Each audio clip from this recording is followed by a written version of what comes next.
how to prioritize self-care in your life and what that looks like for you. Talk to me about your journey with that. As you kind of alluded, I love nature. And I think I was a master gardener for 15 years. Wow. So being in nature, being a gardener, my favorite things. And what I have seen through all my decades of doing that is how nature has a rhythm.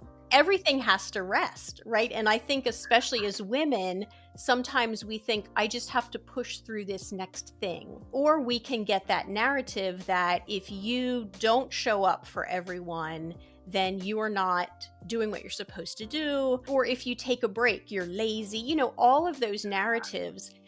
But I think if we look at nature always rests. And that was kind of where I sort of really connected to that. And, for my own self, accepted that everything does it. We think Mhm. about, bears hibernating. We don't say they're lazy because they do that.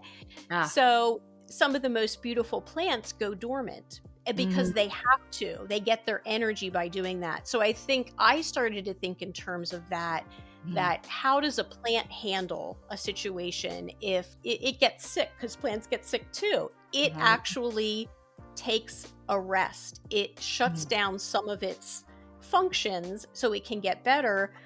And really, plants are communities. They also rely on each other. So I think that was Ah. another part of it, that how do I stay connected to the important people and really build kind of that network. So there's two things. I think self-care for me, it's of course responsive, when we Mhm. have a time where we feel run down. But I think the most important part is more of a wellness kind of idea that, we need to tend to ourselves before we're not okay. And, Yeah. do our movement, eat well, all of those things. That's become so much a part of just my plan for the week. What am I going to eat? How am I going to eat well?